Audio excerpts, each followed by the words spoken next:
I've got a golden ticket. That's a winner!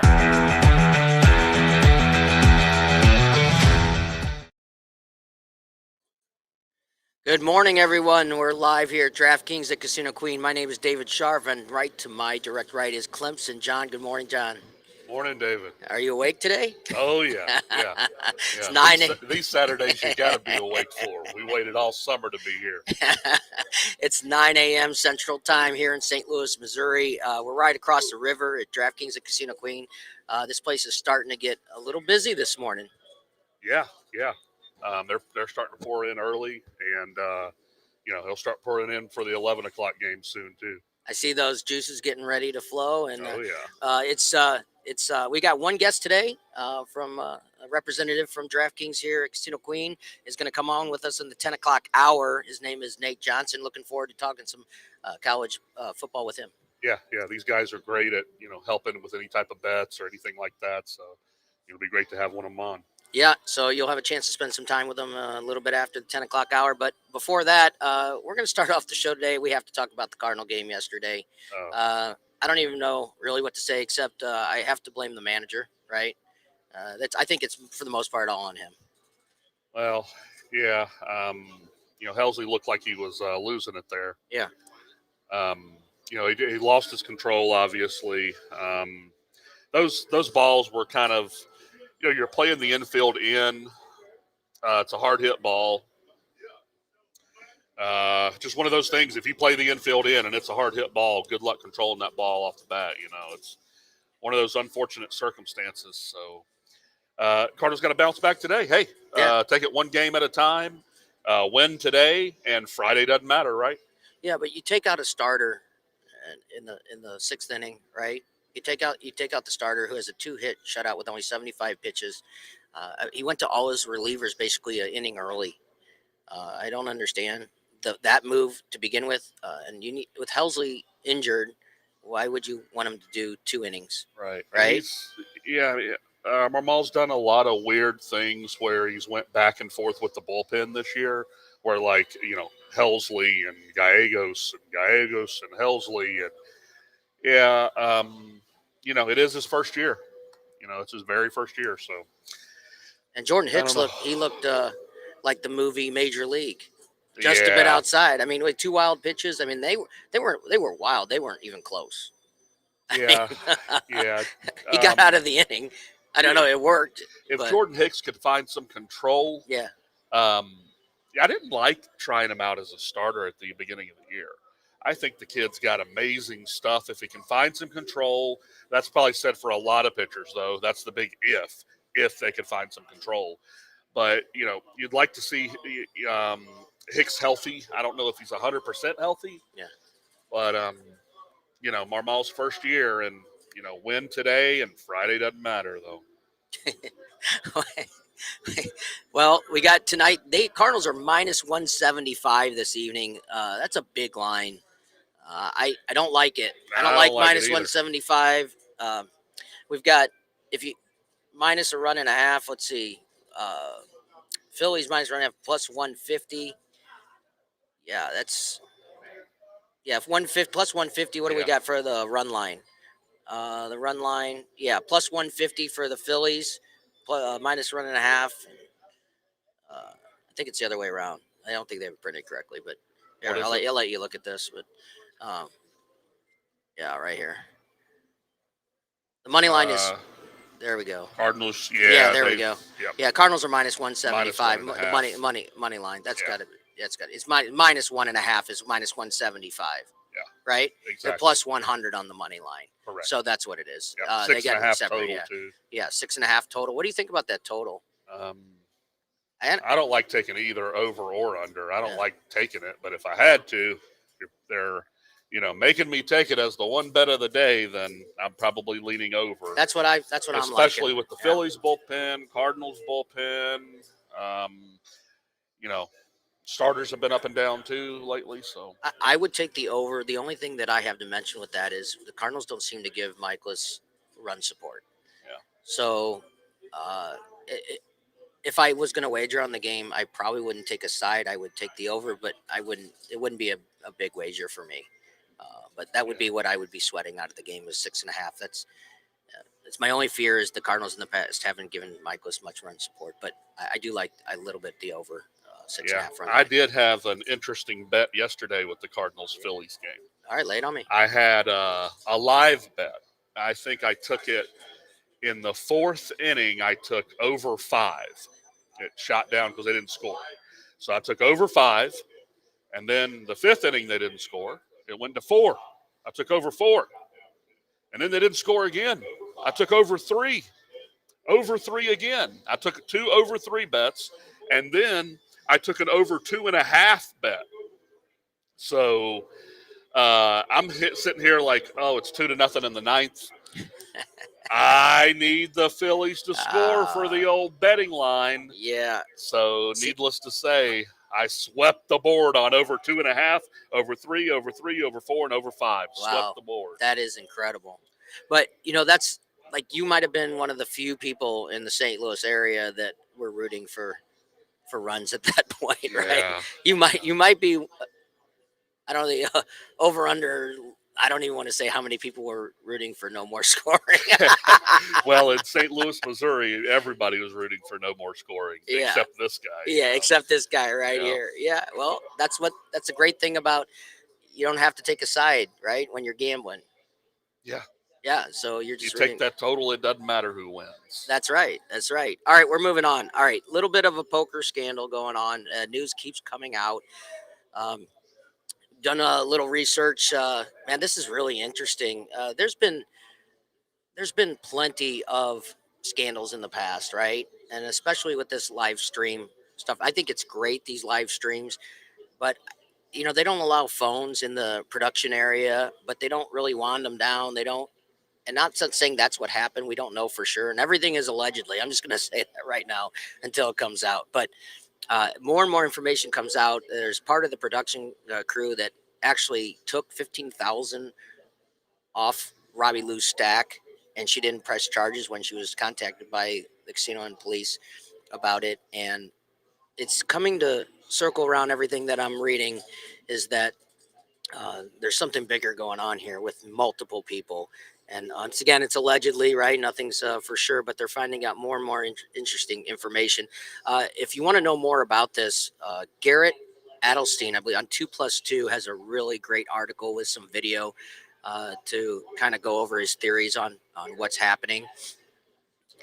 And it's really interesting. It's a long read, and there's videos. But if you want to do your own research and make your own opinion, the poker world in the St. Louis area is big. Yeah. Right. And there's so much outside of the casino poker life that goes on. You got the tournaments. You've got even your Friday night mom and pop game, right? Whatever. There's a lot of that, and there's a lot of poker players in this town that I know of, and this is an interesting story. And we all like to, as poker players, we like to watch these live streams, but we'd like to know that nothing is going on, right? Yeah. And even putting the thought that it is, in the past they thought they did things to stop it, no more phones in the production area, and more. But if you go back and make your own opinion, right? Until things come out, 100%. I'm definitely not going to call anybody a cheater or a scandal until it's 100%. That's one of the things that you can form an opinion, but until you're 100%, it's probably not anything I wish to express at this point. But it's very interesting story, and more to come out. Go on YouTube. There's a couple gentlemen on YouTube that have really good analysis about this. One of them is Doug Poker. That's Polk. He's got 225,000 views already since yesterday. I mean, so obviously this is being paid attention to, right? This is a big deal. And also Crush Live Poker on YouTube. Check those guys out. They really do a great analysis on what's been going on. Yeah, you just have to protect the integrity of things, whether it's, poker or, sports or whatever it is. You hate to hear this stuff happen when it's happening, but, you just never know. And I feel like the live streams, David, have taken a different perspective than they used to. If you remember about 10, 12 years ago when they would have like high stakes poker And then they would have Poker After Dark, and it would be all the big names on it. Everybody would know them. But nowadays, it's like I feel like if you watch any, random live stream, you don't know like 75% of the field, maybe 50 to 75% of the field. You don't know because it's rather new people. So I feel like they don't have as much of a reputation to protect as the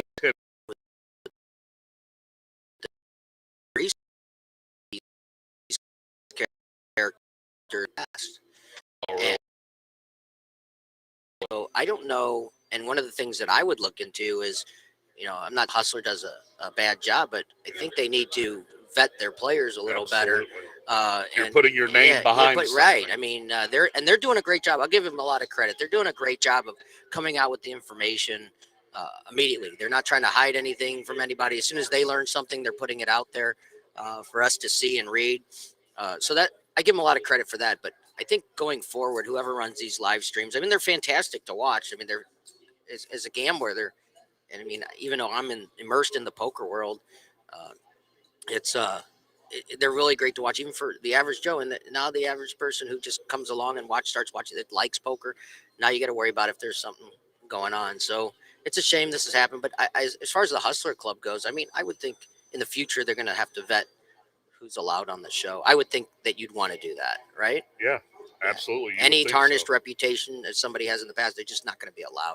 I think that's what I would do if I was running it. But, that's up to them. But I give them, like I said, I give them a lot of credit because a lot of times, they try to, whoever's running anything tries to keep it hush. But they're coming out with it and letting everybody see what's going on. And I think that's really good.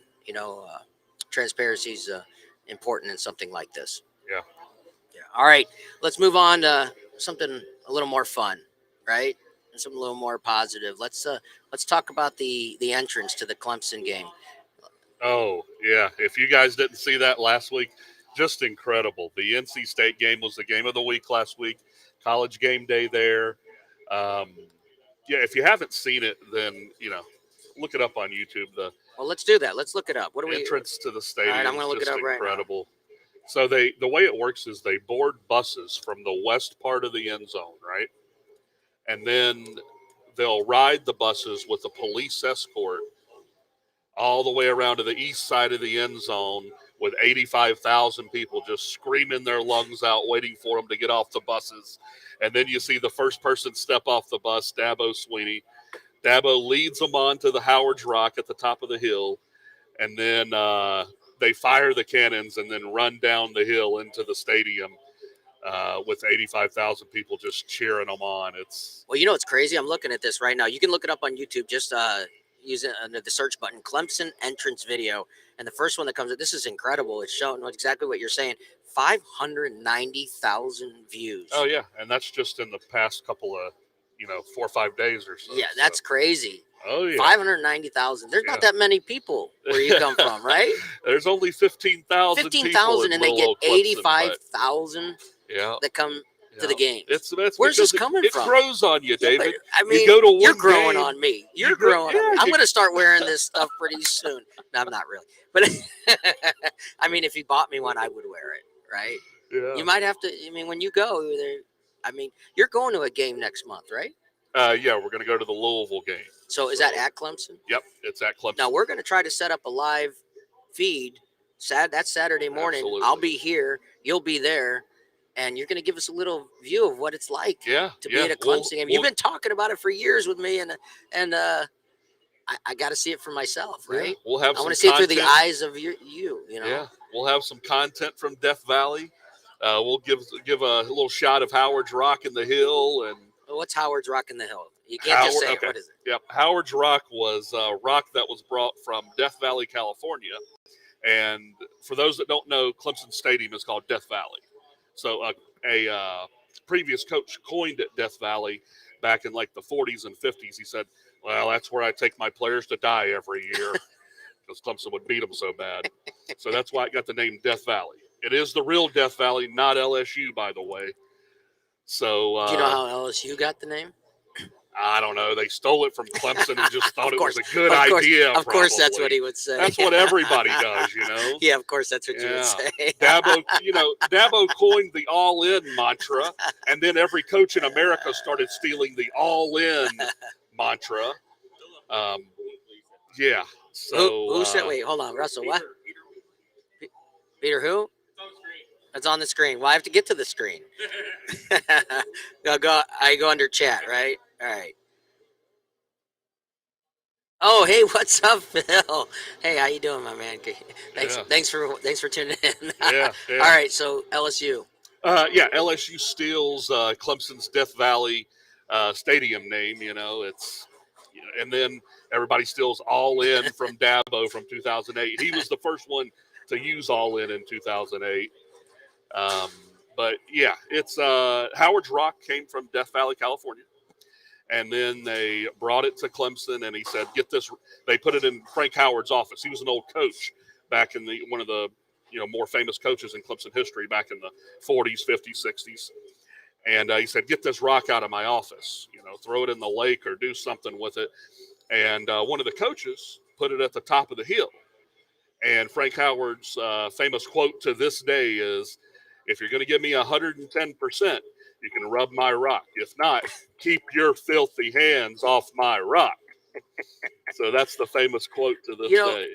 It's funny. That's a famous quote, but I'm a math guy, right? Yeah. And I'm a numbers guy most of the time, right? Sometimes it's from the heart, right? That's the gambler in me. But for the most part, as I get older, I'm a numbers guy, right? Try to stick to the numbers. I never understood 110%. Yeah, it's just a figure of speech. Okay, it's not literal. I know, but I hear people say it all the time. It's what's just 110%? You gotta understand, it's an old school Southern. There's no such thing as 110%. It's like when they said, Southern sayings are a lot different than the normal world. I'll go with as that. You can imagine. I'll go with that. It's like when people used to say you can't get blood from a turnip. That's not even a saying. That's something they made up. It was you can't get blood from a stone. But they made it a But turnip. They're saying can't. This is saying you're getting 110%. See, that's how my brain works. I can't help out my brain. It's just a figure of speech. I know. Give me 110% to make it louder, my rock. right? Yeah, to make it louder. So what they do is they get off the buses, they rub the rock, and all run down the hill into Death Valley. It's a great entrance. So if you get a chance, check it out. It's 6 minutes long. I'm going to watch this a little later. This is crazy. Yeah. Brent Musburger coined it the most exciting 25 seconds in college football in the 80s. 600,000 views. The entrance for like 10 people that live there. Yeah, that's crazy. Where are all these fans coming from? Oh, the thing is, once you come once, there's something in these hills that just keeps you coming back. So it's local population 15,000. Yeah. What's the college have? What do they get? 30,000 enrollment. 30,000 enrollment. Yeah. So. Well, it used to be about 18,000, but we've been winning some football games lately, and that'll get the old enrollment up. Yeah, that's double, right? Yeah. 18, 19,000, now it's 30. So, So when I went to Arizona State in '89, at 43,000 students, I think they're around 80K now. Yeah. I mean, we're 30 years later, a little over 30 years later, and that campus is blown up. Is Clemson doing any? Are they doing any construction? Are they making the campus bigger? The past 6-7 years. Yeah, that we've been winning all these games, going to these playoffs and national championships and stuff. It's brought a lot of new businesses and new stuff to Clemson. Isn't that crazy? I mean, we're talking like with playoffs and everything, 14 games a year. 15. 15 games a year. Well, you've got your national 12 regular championship, season, correct. Assuming you're making it to the championship, and then 2 playoff games. Clemson was the first ever 15-0 team, 2018. You would know that. Oh, yeah. Yeah, I love it. 2018. I would not know that. We beat Bama 44-16. I can tell you a horse I bet in 1985, but I can't tell you that. Yeah, well, that was a memorable one. Trevor Lawrence's first year, the freshman lit the world on fire. We beat Notre Dame 30-3, and then Alabama 44-16. So for you math people out there, David, that's 74-19. We went through the college football world. It was 15-0. So that was That was a great year for my Tigers. All right. But speaking of horse racing, the championships of the year are wrapping up at Keeneland next month. It's 4 weeks from yesterday and today. It's called the Breeders' Cup.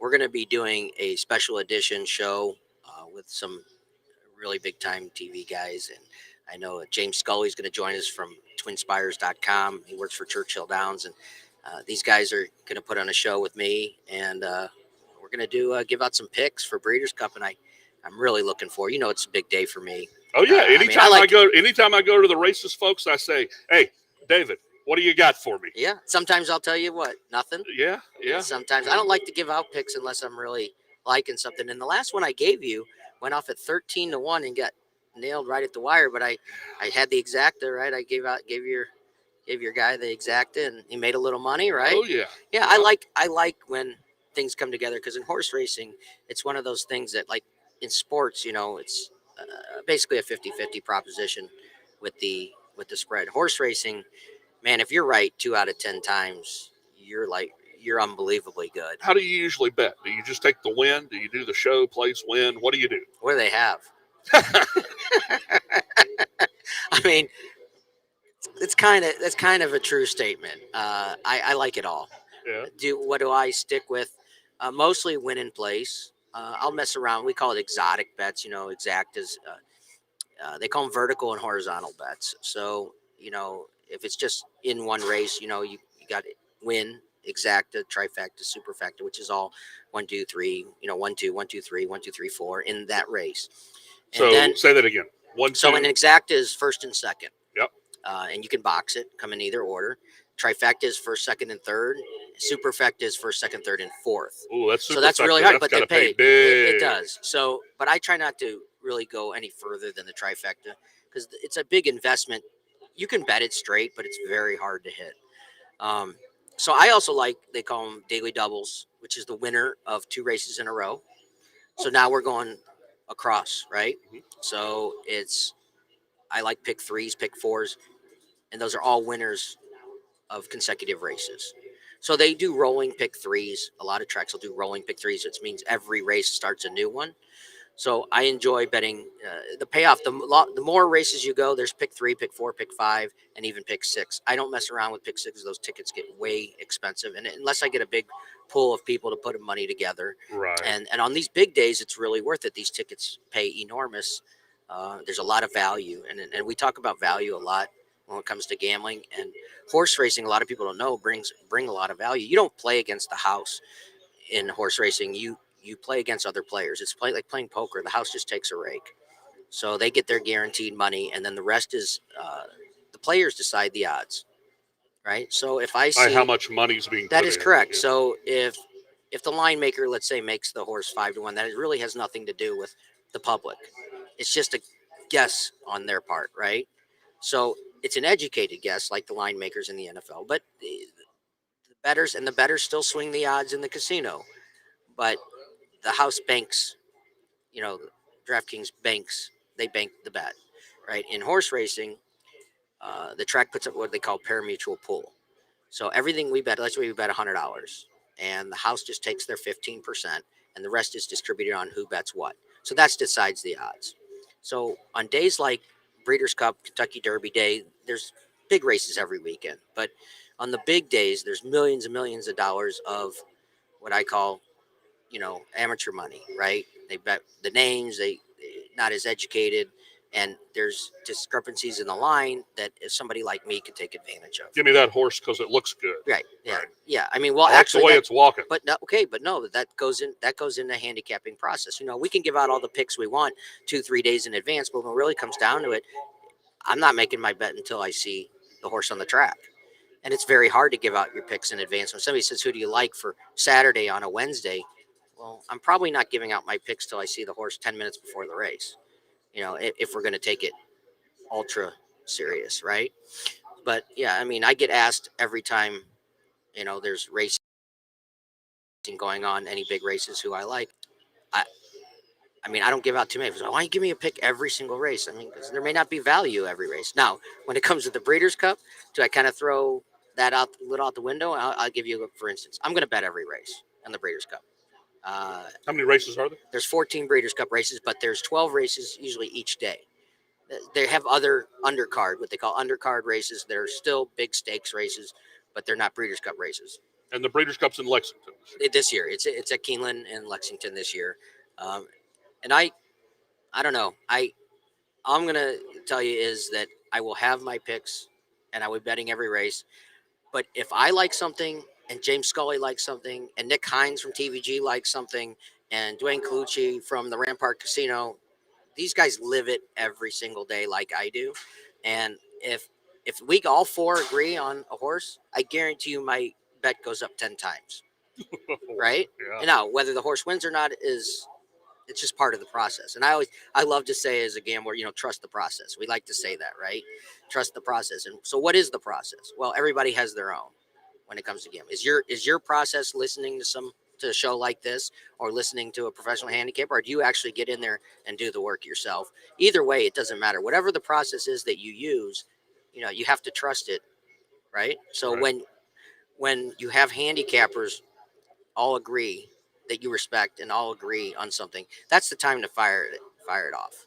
And it works sometimes and sometimes it doesn't, but more times than not, there's value in that, and you're going to get a good price. I'll give you, for instance, we got 2 minutes before we take a break, but Dwayne Colucci came on our show for the first time a few months ago, and he gave a horse out. The horse was late. The morning line odds were 8-1. Okay. The horse went off at 17-1. Wow. So the public wasn't betting. The public was not betting. Wow. But Dwayne and another professional handicapper that I've known for a very long time really liked this horse. How many horses were in the race? I don't know. I don't remember. Probably 12. 12 or so? Yes, 12 or so, which brings the price up if nobody's betting it. But so at 17-1, where was this horse in the betting order? Middle of the pack? Lower part. Toward the back of the pack. Yeah, probably middle to bottom. Wasn't the worst, wasn't. But horse should have been in the top 5. Instead, it was in the bottom. Yeah, so it means bet more, right? When I see odds go up like that and they like it, horse went wire to wire by 8 lengths all the way around, never in question. Walked around the track. And I called Dwayne after the race, and I said, how did this horse go off at 17-1? And he says, I have no idea. It was a gift. It was an absolute gift. And it was the whole one race like that. You could lose every other race for the weekend and still be profitable. You just hit a 17-1. Yeah, and you're probably betting more on this race because I've got 2 of my guys that I trust in their process, right? I didn't look at the race. When was this? This was 3 or 4 months ago. I can't remember the exact date. If you go back on our Twitter page, you'll find it. You'll find it I think I picked a different horse that race that I liked, and I boxed him in the exact. But I had plenty of win money in the daily. I crushed it. I'm just salivating at the next 17-1 spot for me. Right. Well, the horse goes out, and he goes out by just walks around the track in front. They let him go, and I knew down the back. I could tell down the backstretch that the horse was going to win. Yeah. So with watching thousands of races in my life, I could tell how a horse is running. I'm not always right, but unless something goes wrong. But the horse walked around the track anyway. And one thing they watch is the how they finish down the stretch and stuff. Yeah. So really excited about our Breeders' Cup edition coming in 4 weeks from this past Thursday. So 3 weeks from Thursday. We're going to have to take a quick break. John and I are going to take about 2 minutes, and we'll be right back. And we're going to get into last week's college football games. We'll be right back.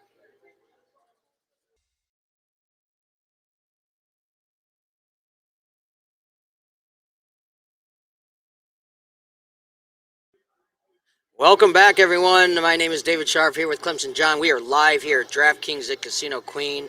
It is a beautiful Saturday morning outside, but it's even better inside the sportsbook here at DraftKings at Casino Queen. We are live every Friday night on 590 The Fan from 6 to 7 Central Time, right after Bernie Mikla's show.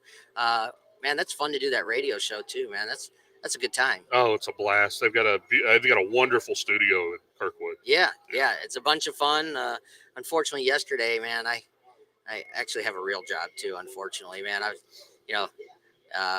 had to go straight to work last night right after our show, and I'm looking forward to a little napsy after. Yeah. I like my naps anyway. David's done the Iron Man challenge, folks. I do it every weekend, but this one's a little special. This one was a little.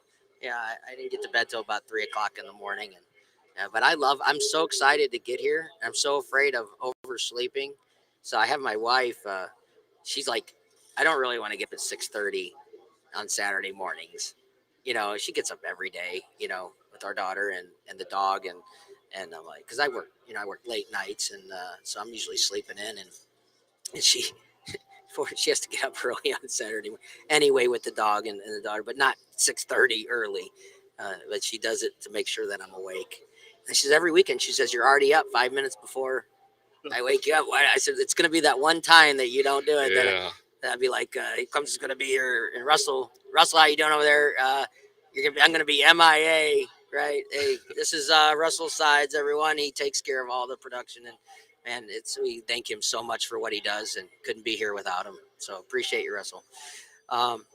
We're going to get into last week's game. Man, Georgia-Mizzou, what a fun game. And 29.5 Mizzou is never in question. We talked about this yesterday on 590 The Fan.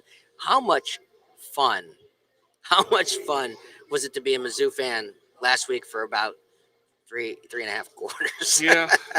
This is going to be my prediction on the future of the Mizzou football program is this is going to be the year they look back and say, this is the year we started turning the corner. Give you an example. Dabo Sweeney, I think in 2010, I think it was 09 or 10, one of the years, he went 6-7, 6 wins, 7 losses. You can't even fathom that with the Clemson football program now. But they lost every game, David, just about every game, by 7 points or less. They took Auburn and the eventual national champion Cam Newton and Auburn into overtime that year. Only team in America to take Auburn to overtime that year. Auburn goes undefeated, wins the national championship. We took them to overtime. We end up finished 6-7. But we were in every game, and that was the year we just knew we were so close. And you know what happened next year? We opened the season 8-0. Yeah. So this is the year that Mizzou's starting to turn that corner. He's starting to get those recruits out of St. Louis, Kansas City, and recruit locally, which you have to do, which Barry Odom didn't have any interest in doing for some reason. So, you're going to have these games this year because this is the year we're starting to turn the corner if you're a Mizzou fan. You had this game. You had the Auburn game 2 weeks ago. The Auburn game was a heartbreaker. I mean, the guy's going to the end zone for a score. He reaches the ball out and fumbles it. Just a fluke thing. We had the same thing against Auburn in 2010. Clemson did. We took them to overtime. We had a game-winning field goal, but we had a false start. They had to back us up 5 yards, kick it again. Well, guess what happens when you kick it again? You miss the field goal. And then we lose to Auburn by 3 in overtime. It's not automatic you miss the field goal. Yeah. It's not automatic. Well, that seemed like it was. I remember it to this day. I said, we made the field goal going to double overtime against Auburn and Cam Newton. And then the referee blows the whistle. And I said, oh, God, we've got to kick it again, David. And I knew we were going to miss it, and we did. But, yeah, nevertheless. He just strays off into Clemson land. I love it. It's like, hey, let's talk about this. And then we were talking about Mizzou and Georgia, and then we strayed off into – I love it. Everybody's like, here's straight, and then here's Clemson land. Take a left turn. Yeah, that was we've got some old memories in the memory bank for the past 25 years, 30 years I've been going to games. But I want to tell you about this. So Ryan Kinder, who comes on the show, and he gives out great information. Yeah. Nice young man. He really is very knowledgeable about gambling in general. But he actually bet Mizzou money line, and it was a substantial amount. And it had to be 10-1, 12-1, something like that. It was 80 to win 2,000. It was what? 80 to win 2,000. 10, so 20, that's 25 to 25 to 1. 25 to 1. Oh. Yeah. Just a heartbreak of a bet there. Yeah, just 25 to 1. Hey, $80 on a Mizzou money line again. I like it. Yeah, 29.5 point dog. Yeah. And he got a serious sweat out of that. Yeah. Ryan knew. Yeah, and he absolutely crushed the 29 and a half. 29 and a half. Yeah, obviously the small, small that's bet. a good To way me, to that's look a at it. substantial $80 may not be a huge amount, but when you're talking about betting a 25 to 1 shot, that's an enormous bet in my brain. $80 to win. Yeah, I mean because the chances that it's going to come through, right. I get it. But if you can, if 20, you can bet 22 to 1, we figure out 22 to 1. 22 Okay. to 1. Okay, thank you, Jeff. Yeah. Thanks, Jeff. Yeah, appreciate that. Thank you, Jeff. Are you watching? You're watching, Jeff? Jeff takes care of all of our social media. I was wondering if he was awake and watching us this morning. But okay. Appreciate Jeff Crawford. Thank you. Thank you for the note. Appreciate it. I got to learn how to read the chat line. I get so involved in what we're doing. I appreciate all the comments, man. This is great. We could just talk. Look at this. Yes, sir. Thank you very much. See, I read it like I didn't. Thank you, Russell, for pointing that out. I got to get better. I got to get better at this. Yeah, you're the same as some, just a little slower than most. Well, I'm used to radio. I'm used to radio, right? So radio, you don't have any of this. Well, right. Maybe you do. I don't have anybody call in on my show because I don't want to tell them. I don't want to hear No, I'm kidding. It's gambling, folks, right? Yeah. The good with the bad, and trust the process. Yeah, trust the process. And yeah. So we give out some really great information, and hopefully. I like the money line though in Mizzou, and then you take the 29 and a half. Yeah, you took the bigger 29 and a half. Yeah, you take a bigger 29 and a half. So you're free rolling on the smaller money line bet with a chance to win 22 to 1. But you could have moved the line. Like you could have taken Mizzou plus 14. You could have found that line. And, if you could have split it, I don't know if that was really in the thought process. Maybe, right? I don't know if you moved all the way down to 14. I don't know, but maybe 19 to 20 maybe, on a 29. But you're still going to get a nice plus number, a huge plus number. Yeah, huge plus number. You're plus talking number. 4 or 5 to 1 at least. Right, yeah, so plus 4 or 500, you move the line, 11 points. Yep. So that's the kind of stuff I like. Like, I love when Ryan and you give out these adjustable lines that we talk about. You set a line, and that's what a handicapper does. They set their own line, and the line that's given to you, and if you find the value in between, right? Right. So but always you're talking about making the bigger bet on the line that's given to you, and then moving the line if you want to for a smaller amount wager. Quite a bit. All right, I want Arkansas and Bryce Young. Yeah. Bryce Young got banged up in that game for sure. Did. He was in the tent late in that game in third quarter. Arkansas actually came back. So they've 28 nothing? Well, yeah. Then it was 28-23. Yeah, 28 nothing.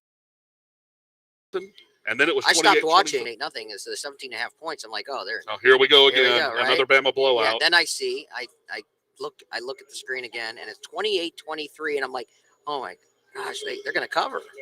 And then I blinked my eyes, and they were losing by 3 scores. Yeah. I blinked my eyes. You blinked your eyes, and it was 28-23. They had no shot of covering, and then they finished 49-26, win by 23, and then cover.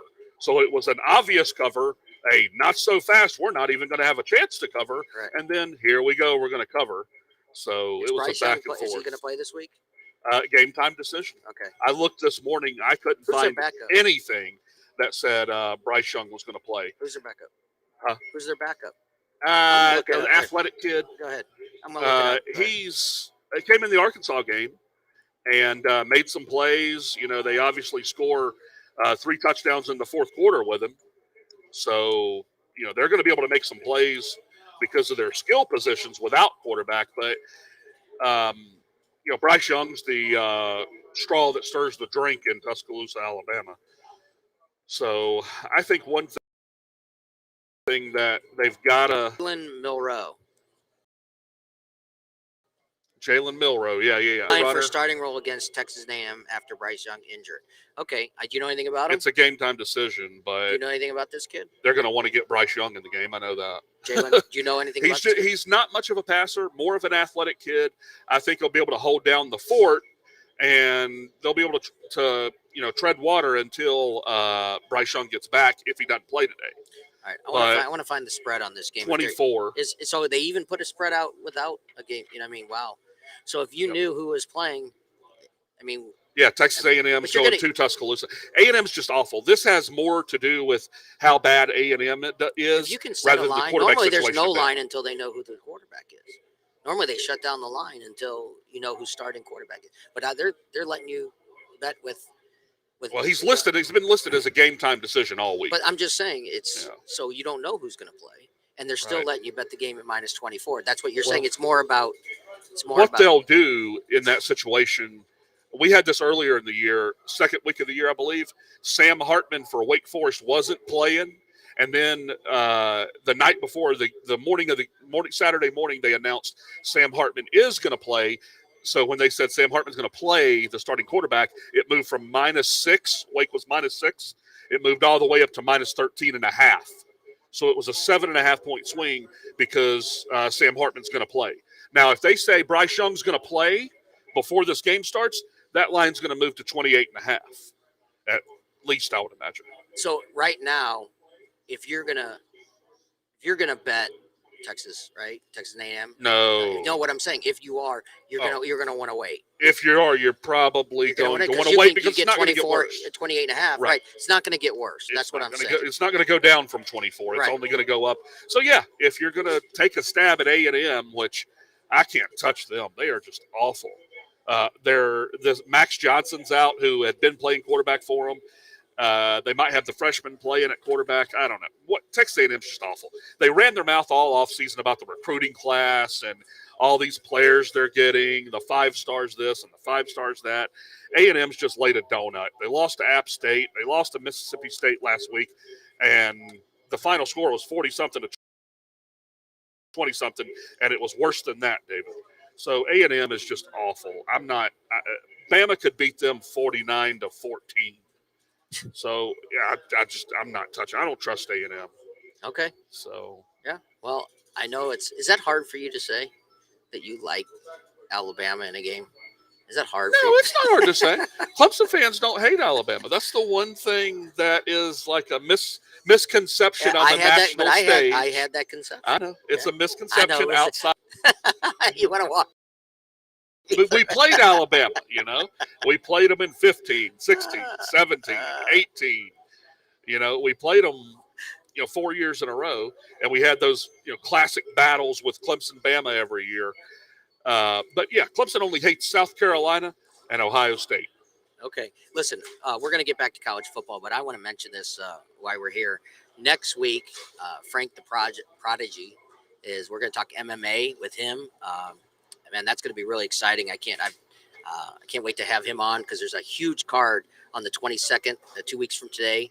A huge MMA card. It's a big event, pay-per-view, and we're going to get his picks a week in advance. So you'll have all week to, if you miss the picks, you can go back and watch us all through the week. So we're also going to have in a couple weeks Evan Elder, professional UFC fighter.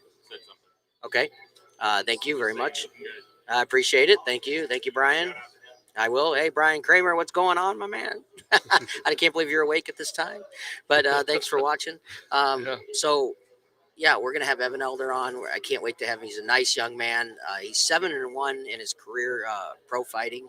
He did lose his first UFC fight, but I know he's got another one coming up, and we're going to get a perspective from professional fighter. So we've got a professional handicapper coming on to talk about the card next week, and the week after we're going to have the 22nd. I'm really excited. I'm excited every week when we do this, but I'm really excited. Earl Barron is going to come on and join us from the championship 2006 Miami Heat. Earl Barron, man, that's going to be a bunch of fun. Yeah, it's always great to get perspective from athletes. Yeah, from athletes. He's going to be here live with us at DraftKings at Casino Queen on the 22nd. Man, that's going to be a bunch of fun when Earl Barron's here, man. We're going to talk some poker with him. We're going to talk some fantasy football. Man, it's going to be a great 2 hours on the 22nd. But next week, I wanted to have the Prodigy, Frank the Prodigy, on to talk some MMA because of the big card a week in advance.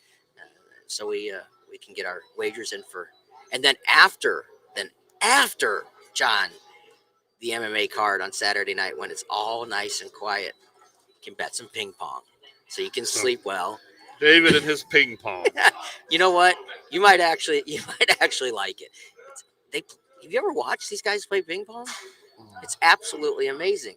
I might have bet one or two ping pong matches during COVID, but now that we're back in the real world after the ping pong COVID stuff, All right, so I just want to let everybody know. I'm done with the ping pong.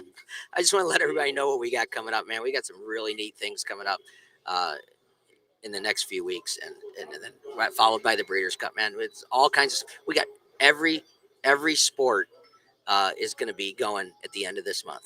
Yeah. You got NHL hockey. You've got. Here you got football, baseball, basketball, hockey. Brian, touch the rock.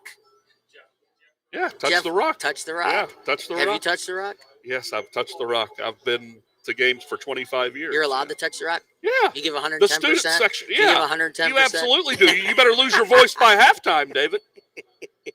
Yeah, if you don't lose your voice by halftime, you're doing something wrong. So maybe next year, we do the show live from Death Valley. Yeah, well, we're going to have some content for the Louisville game. You are. November the 12th. Yeah, so November the 12th, yep. Clemson John will be in Death Valley and be doing his segment from there, man. We get to see it through we're going to talk more about this later. You got your whole half hour, the last half hour of the show.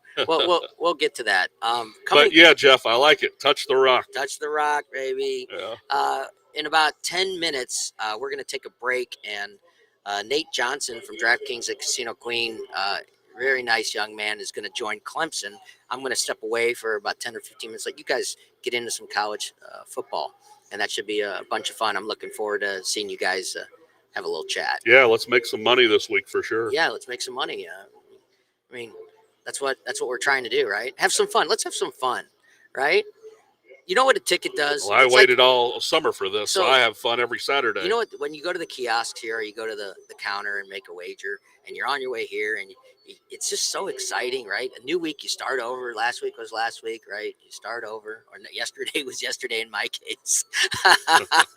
Yeah, this guy's 10 not minutes sleeping. ago, He's doing the Iron Man challenge. 10 minutes ago was 10 minutes ago. He's doing the Awake-a-thon, the Iron Man challenge. David Sharp, everybody. I mean, Iron Man Sharp. Yeah, my poor wife, right? If it's not a horse race, we got feedback. All right. What? Oh, he's working. Can you hear me? Can you hear me now? I love that. All right, Russell, we good? But speak of making some money, there was a pick that me and Adam Kramer loved last week. We were all over it, and we didn't even have to sweat it. Yeah. It was the tell everybody who Adam Kramer is if they missed our radio show. Not this past Friday, not yesterday, but the Friday before. You can go back on 590thefan.com under podcast page, the Winning Ticket podcast page. Go to September, 30th? Yeah. Mm-hmm. Yeah, September 30th edition, segment, I believe segment 1. I could be wrong. Could be segment 1, segment 2. But Adam Kramer, he is the president of Golden Tee and the head writer for the Bleacher Report. We had a nice conversation with him. He gave out his picks. Yeah, now go. Yeah, he does things with Golden Tee and the original part. What's going on, Pat Day from Las Vegas, Nevada? Did you just get off work, Pat? My man Pat in Vegas. It's 7:50 in Vegas. I know he's probably. Are you working? Well, you gotta get up early to get your action in Vegas. Are you working right now, Pat? Shh. Wait, did you sneak over to the sports book to get some? You want some picks to get? The man might be on break trying to get his picks in Vegas, man. I don't know. Pat, we're gonna get to John's picks here, and you know what we need to do? We're gonna give out Ryan's picks that we gave out on the 590 the show yesterday. Ryan came on, and he'll be joining us back real soon. But I'll give out his NFL picks when we get to the either in between your segment at the end or on your segment at the end. We'll get to his picks. We got a whole half hour to light up the board, as I like to call it. We're going to light up the board. Yeah, we lit it up last week with that Oak State so let's over. it was 57.5, if I remember correctly. I believe so. 56 or 57. Yeah, it was one of the two. We hit it. That's all that matters. Yeah. It Once was you cash the ticket. So I started watching the game, and it was like 7-3 late in the first, right? So I'm like, oh man, it's kind of on pace, a little bit behind. And college football, I don't really worry about as much, right? As pro being behind but man, they lit it up, and by the third quarter, it was over. Right? Yeah. By the end of the third quarter, it was over. Yeah.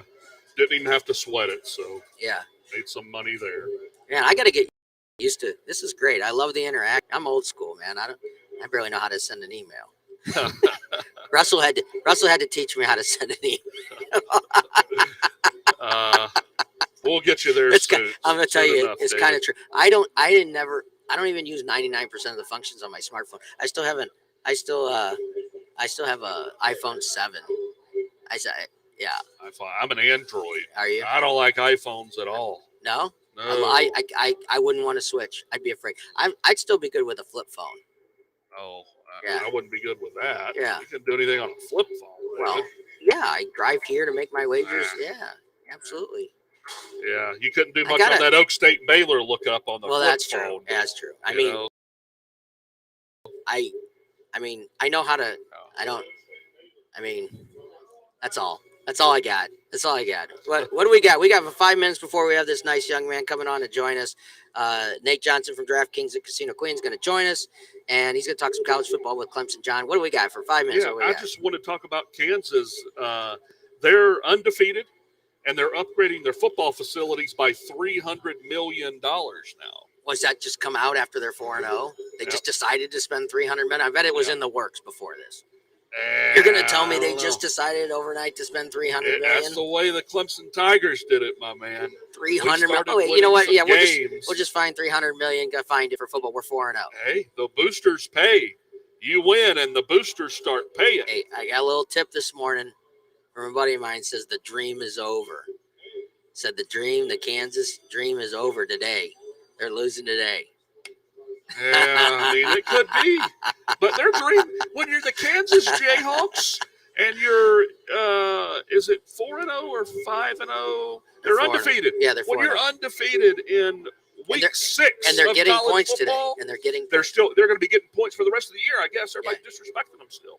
But when you're in week 6 of college football and you're undefeated and you're the Kansas Jayhawks, the dream's already happened. It's already happened, David. To justify $300 million. Oh, yeah. Football brings in the money, my man. It brings in the money. Even Kansas football? Yeah. Doesn't matter if it's Kansas I bet that stadium's packed now. All of a sudden, from 10 people to, 60,000. How many does that stadium hold now? 50,000, 60,000? I don't know. Let me look. Yeah. They went from probably 5,000 fans to probably backing them in. 47,200. 40. I was close. A solid 47,000. I was close. What do you think this $300 million facility is going to be? 60? Yeah, I might upgrade it to 60, 65. Yeah. They go 4-0 for 4 weeks, and that justifies $300 million. I think I might wait till the end of the season and see how it happens. But football brings in the money, though, David. It brings it in. Okay, so let's talk about it. Mizzou, right? Big football school, right? Now you're talking about recruiting in the area. Is Kansas going to be able to compete? Sure, recruit. Yeah. And if you got a good coach that can, sit down with mom and dad at the dinner table and let them know to take care of the kid for the next 3 or 4 years, then it's college football is all about recruiting and coaching. And if this guy can build some momentum off of this great year they're having and start recruiting, there's no reason he couldn't get guys out of Kansas City, St. Louis, and wherever he wants. All right, real quick. I know we don't talk about it a lot, but it's really not fair because the St. Louis area. There's a lot of Illini fans here in the St. Louis area. Yeah, they got to get. Let's talk about Illini football. Yeah. What do you got? They got a big game today. They had a big win last week against Wisconsin. They got Wisconsin's coach fired. So Illinois wins a game last week against Wisconsin, gets their coach fired. They got Iowa coming into Champaign this week. So Iowa, Illinois, that's got to be the ugliest game you've ever seen in the history of college football. What's the line on that? Oh, it's got to be 35. Here, let me look. What time is the game? Look at the line on the over-under on that. It's got to be 35. Do you know what time the game is? I'm pure guessing. Here. It should be a noon game. Should be a noon game? Or 2:30, noon or 2 o'clock game, or 11 o'clock or 2 o'clock. All right, let me find it. You go. No, it's 6:30. It's a 6:30 start time. All right, now I got to get all the way to 6:30. Hold on. So, let's find out. So what do we got? We got a minute, a little over a minute. Yeah, I got it right here. It's Illinois is here it is. Yeah, 3.5. 3.5. Yeah. Money line's -180. Over under 36.5. 36, and I said 35. I knew 36.5. How low can you go? Yeah. Wow. And it still went under. Last week, Iowa was 42 was the line, and they hit 41. Yeah. They still went under. Yep. And now, I mean, I understand it moved up, from 33 and a half the week before. I mean, that is crazy to me. But Illinois is looking to go 5-1, David. Yeah. They win today. They should. They could have easily won the game they lost. Yeah. They could easily won the game they lost. So I got to give some love to the Illini fans. Yeah. Right? We're on the other side of we're in Illinois. We're in Illinois. Yeah, we got to give. We're a rock's throw away from Missouri. We are in Illinois. And once again, we are live here at DraftKings at Casino Queen every Saturday morning from 9 to 11. I absolutely love this place. Can't wait to have some lunch and make a few wagers after we get done here.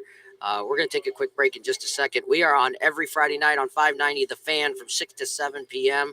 John and I, John joins me most of the time and hopefully more and more every week. And we have such a fun time on the radio and then here Saturday morning. We're going to take a quick break. When we come back, Nate Johnson from DraftKings at Casino Queen is going to join us. We'll be right back.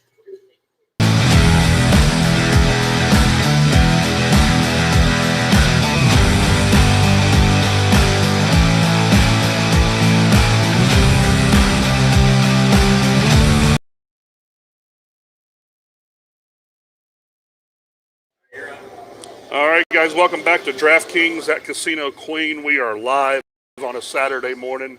This place is getting filled up. We got Nate Johnson here from DraftKings at Casino Queen with us.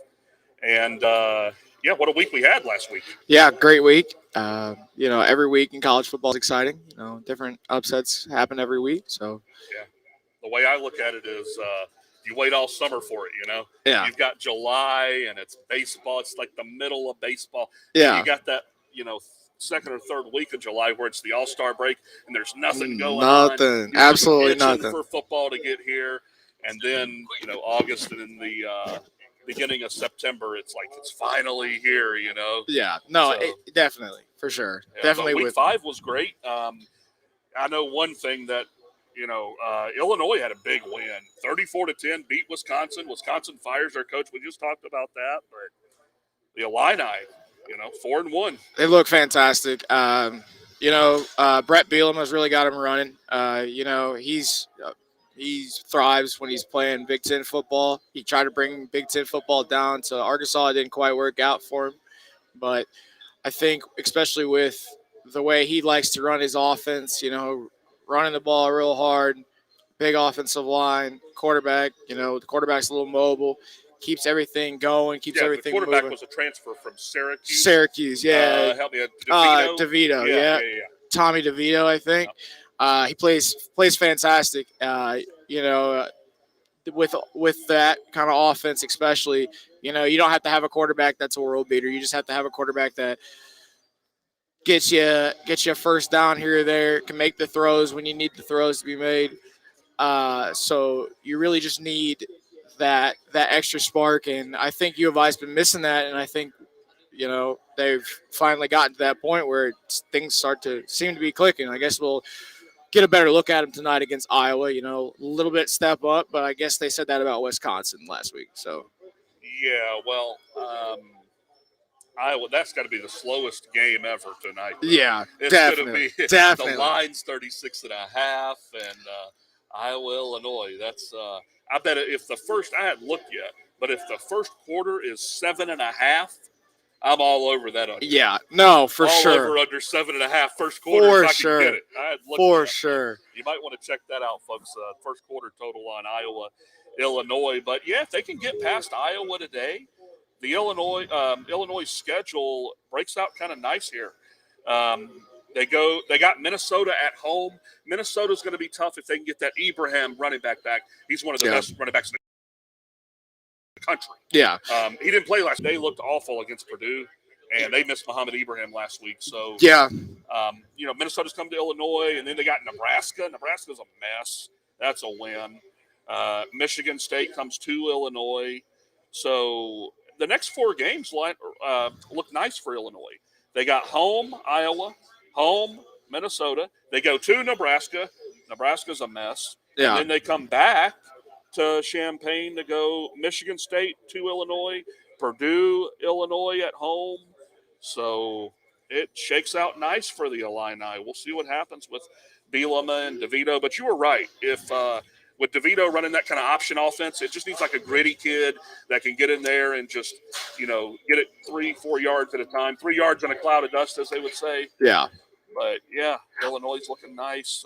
With a win today, it'd be 5-1. Yeah, I think for the longest time, Illinois just had a problem with,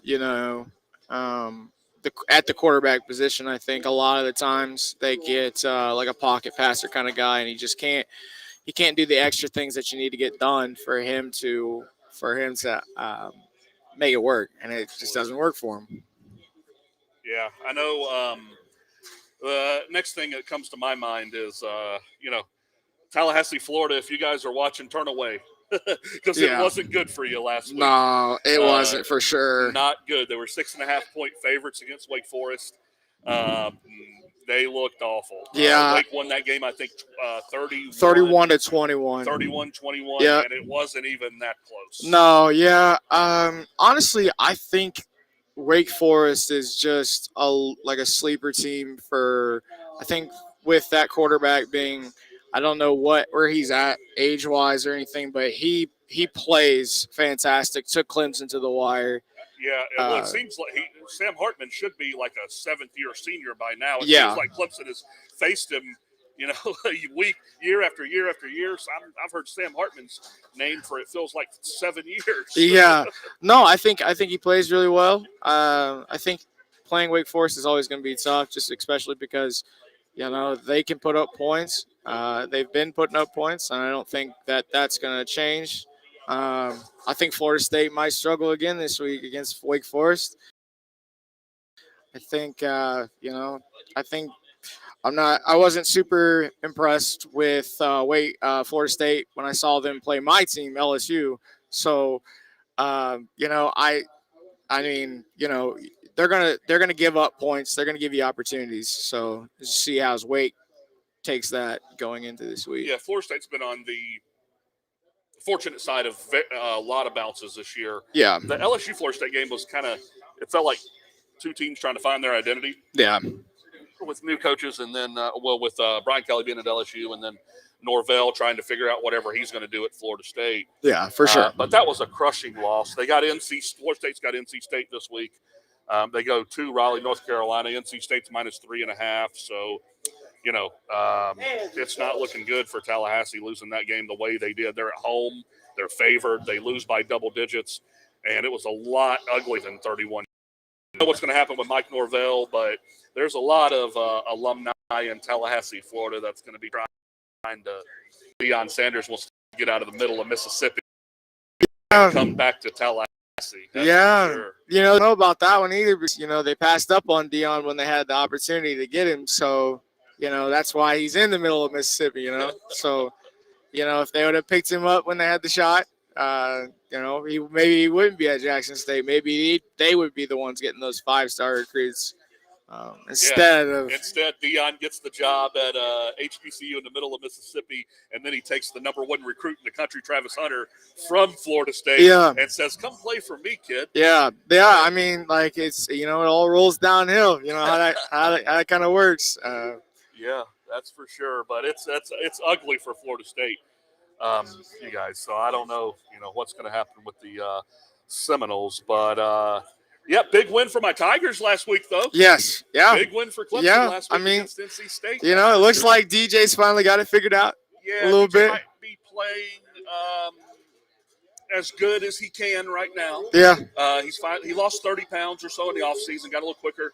His knee's healthier. He was playing with that brace all last year. So if this team is very young still. So if they can try to figure out how to grow up during the year, going into I think it's the Notre Dame game. Yeah, they don't have anybody to speak of hardly. Syracuse comes to Clemson, so they don't have to. Clemson don't have to go to that dome. Yeah, so that's good. They got They go to Notre Dame November 5th. Notre Dame's kind of been a mess this year. Yeah. They go to Florida State. Florida State's been kind of a mess. So Miami, South Carolina, Louisville. So the schedule's looking nice. Yeah, it doesn't look terrible. You know, Miami's been a very strange team this year. You know, you don't know what you're going to kind of get out of them. Notre it's Dame. Mayor Cristobal's first year. Yeah. I don't know if they're going to figure out a whole lot this year. But did you hear Mayor Cristobal took the turnover chain away? Yes, I heard about that. I feel like that's like kind of a culture thing. You know, new coach, you want to switch the culture up. But I think that kind of takes away that confidence that out of that the swagger, that little bit of the big edge. You know, I think for the longest time Miami lost that edge, and then I think the turnover train brought a little of that, some of that back. But I guess new coach, new idea. They asked him. He said it's not going to be part of my program, and that's all I'm going to say about it. Yeah, new coach, new ideas. You know, they need the new blood in there anyway. So. Started his program. So when Clemson played Miami 2 years ago, Clemson fans brought turnover chains into Death Valley when they played them, but they had apple turnovers at the bottom of them. Yeah, and cherry turnovers. It happens, That's a box of apple turnovers. That's a fun way to do it. I always love that. Big game early on today, I think. LSU and Tennessee. I'm a big LSU guy. Don't have much hope for my team today. I think Tennessee's probably gonna roll through them pretty easily. What do you think of Brian Kelly? He's, in my opinion, he's a little disingenuous sometimes. It's kind of hard to, with LSU's coaches before, you knew that they were all in. They might not be the best coach, coming from Les Miles to Orgeron. They might not be the best coach. They might not make the best decisions, but they were 100% in LSU.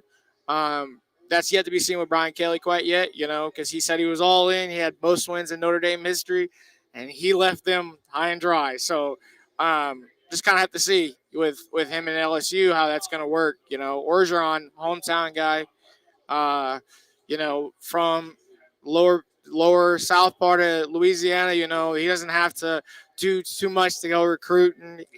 People understand him, that rough accents, but changing it up. Brian Kelly's a Midwest guy, so we'll just have to see how he does and how things go along. Yeah, it was a strange hire. I think everybody. Very strange. Very strange to go from a guy that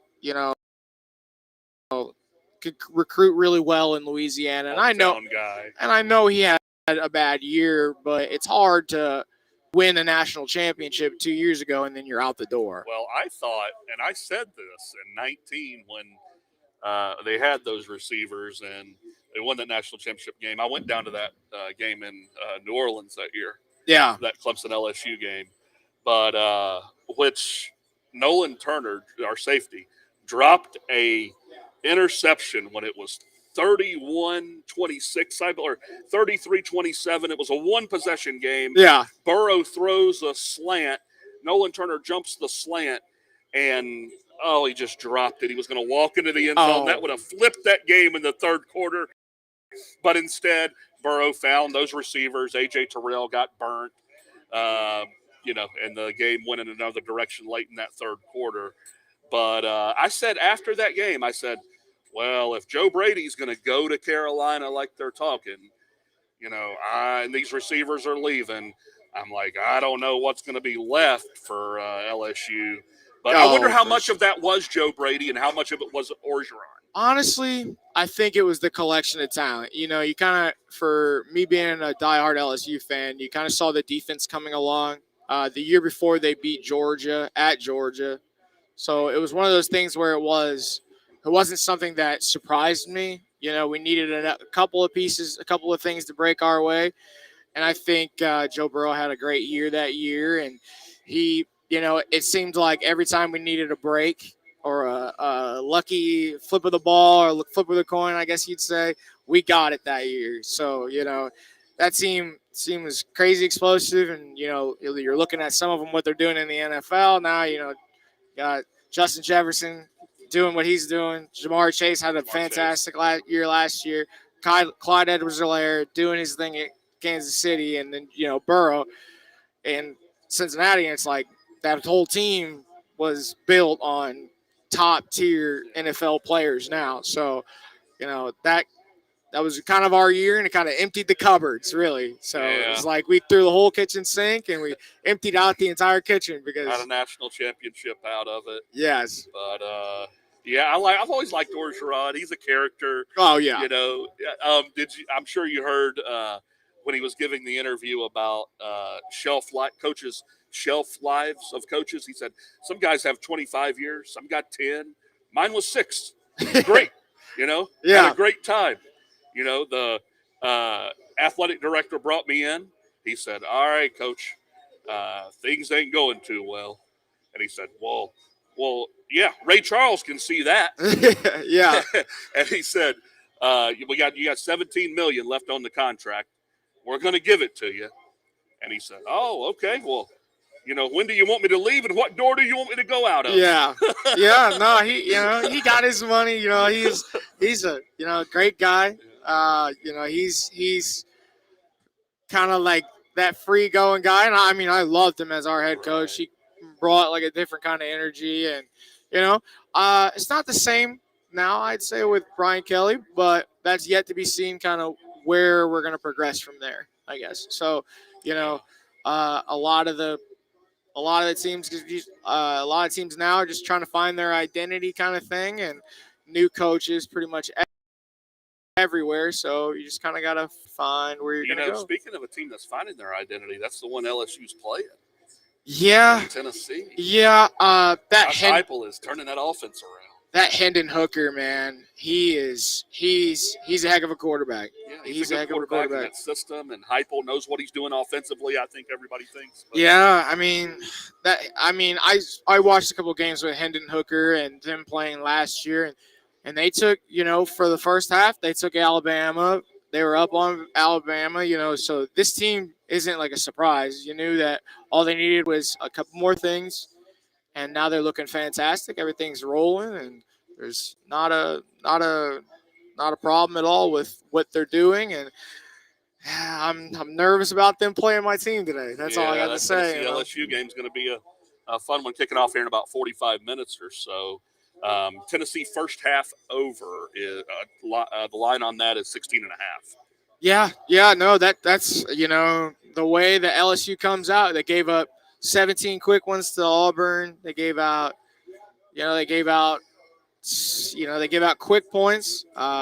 Florida State was up I don't remember what it was, 21.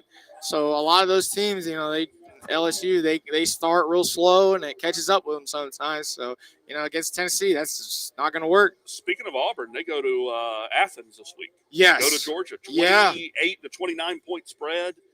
Yeah. I don't know how Georgia's going to beat anybody by 28 or 29 anymore. They don't have those receivers. They don't have the running backs they had last year. Yeah. They got about 43 tight ends they can throw the ball to. Yeah, and all of them seem to be able to make big plays. Yeah, they had one against Mizzou. Bowers was making plays left and right for Georgia. Yeah. But outside of that, they don't have the skill players they had last year. Yeah. So I don't know how they're going to beat anybody by 28 or 29 points. I completely agree. And, that Bowers is going to be a problem in the NFL. Oh, yeah. Whoever ends up getting him is going to get a guy that can super versatile. You got to hope and pray that he doesn't end up in a quarterback system that is going to make it a nightmare. He ends up with Patrick Mahomes or Justin Herbert or something like that. That could be a tough day for anyone that has to go and see him because he doesn't wind up in Seattle. Or Denver. Something like that. Denver's got 1,000 tight ends over there, and they still can't score. That was the ugliest football game in the world. Arguably the nastiest football game I've ever had to watch. You thought that one was bad? And next week we got the Bears in Washington. Washington and the Bears next week, folks. I got a lot of people in the book that are Bears fans that I work with, and I always say, I was like, man, I'm not. If I didn't have Amazon Prime, I would not be buying it for that game. I'll tell you that. They paid about $75 million to broadcast that game last week. Especially with I'm got a fantasy football league, and one of my people I'm playing. He's got his starting quarterback at Russell Wilson, so we're looking at an easy win this week. That's about the worst starter you could have right now. Yeah. So we're looking. I'd rather have like Carson Wentz. Jeez, I know. I had Jared Goff last week. Oh, I've been high 33 on Goff. point. Yeah, Goff's been fantastic. I've been high on Goff. Yeah. Goff's been fantastic. It doesn't matter if they lose every game. One week I sat Joe Burrow and started Goff. Burrow got 28. Goff got 43. Yeah, I mean Jared Goff. He's. I don't think he got a fair shake when he was in L.A. And now you can kind of see he's got a couple things. He's got that T.J. Hawkinson. He went crazy last week in that loss. But those guys, they got a good receiving core over there, and you can see it. Goff's stats are a lot better than Stafford's over in LA right now. If you're looking numbers to numbers, doesn't look great for giving up all those first round picks for Stafford. Absolutely. When you get Jared Goff in return, and he's got doing more things than he's got a longer shelf life. Stafford's at the end of his career.